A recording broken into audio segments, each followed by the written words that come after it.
So if you're still willing to hang in, I have one more question. Sure. A couple more. You wrote about there being an occult significance to Generation X, Y, and Z. Can you talk about that? Well, I'd been thinking about that for a long time when I'd hear people say, this is Generation X, this is Generation Y. And I know that there's an occult ritual that is done with X, Y, and Z. I know that geometry plays in. And again, I wish I had some knowledge of how to exactly describe these things scientifically. You might be able to put more information in on this, Patricia, since you've probably seen some of this. But I knew that when they were labeling those generations, it was speaking over them, almost like a ritual, that they will be this type of generation. And what I believe God told me to do is to override that and start calling them faithful generations, to override what was done by sometimes just the spoken word. I've found carries so much power. Well, and we're made in God's image. And so he spoke the world into existence. And so as we speak, and the word even says that life and death are in the power of the tongue. So I believe that when something's spoken and just keeps being repeated over a generation, I think that can have an impact in the spirit realm. And so I've just been speaking over that, where they're labeling these generations. I've just been saying, God, I declare they're faithful generations. The letter, I'll just tell you briefly about the letter X. You might want to get Michael to do some research on the sacred geometry of Chartres Cathedral in France. I've been there 5 or 6 times studying that. And a lot of, there's a cult organized around Mary Magdalene. And often on tapestries of her, you'll see 3 X's woven into the tapestries. And those 3 X's are code about levels of initiation. That's amazing. Yeah. Oh, I will. I made a note of that so he can look that up. Yeah. And also, you might take a look at Rennes le Chateau. The whole Magdalene stuff, if you look at when each generation was born, look at what mythology that is brought into counter-Christianity at the time. For example, Joseph Campbell said in some of the DVDs that were done of the interviews that he had with Bill Moyers, he said that with the death of the Christian myth, this generation has no myth.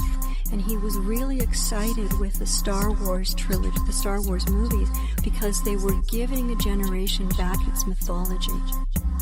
And so if you look at what generation was born at that time, or were usually in their teens, it's usually when somebody is coming out of puberty into adolescence, that's when they count as that generation spiritually. And because it's a counterfeit of becoming a man or a woman. That generation at that time, then you look at the Star Wars myth and you discover the myth of oneness. The force, all the force is with us. And so what generation was that? Anyway, I went on too long about that. No, I'm so interested in that. Thank you for telling me that, because those are the things I don't know.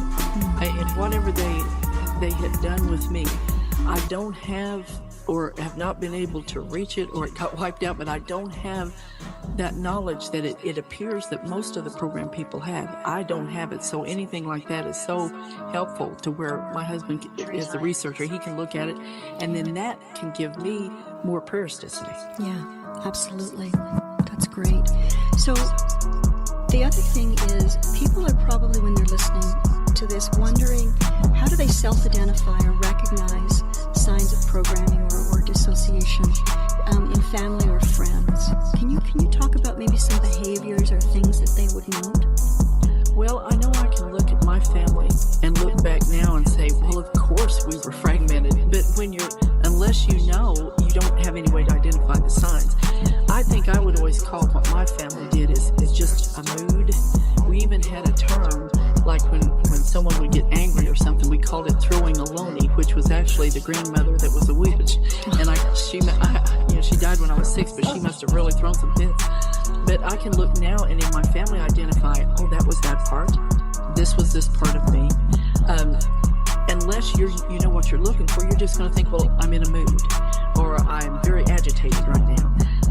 But when you can start looking at it as, if I'm fragmented, then could that possibly be a part of me that comes up? And every time that comes up, it's not a mood, it's actually a part coming to the co-consciousness.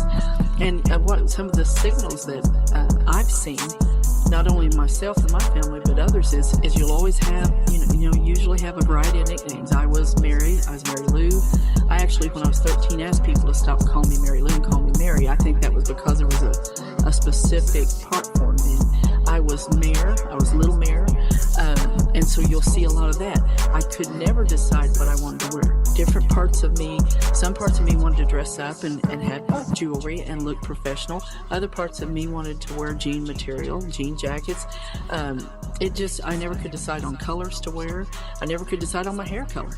I'd go from dark hair to light hair, and somewhere in between with highlights. And so a lot of it is you just can't find out who you are. And that will be the symptomology of the whole process, is you just are looking for who you are, and at different times you feel so different. My handwriting would change. I started noticing that as I was healed. My husband always taught, journal things, and that way you can look back and look at things. And so I started journaling. Well, I'd had totally different handwriting at different times. It was just amazing, all of the different things that I saw. I probably didn't have such a severe changing of personalities as most people, because I think that depression on me kept me pretty much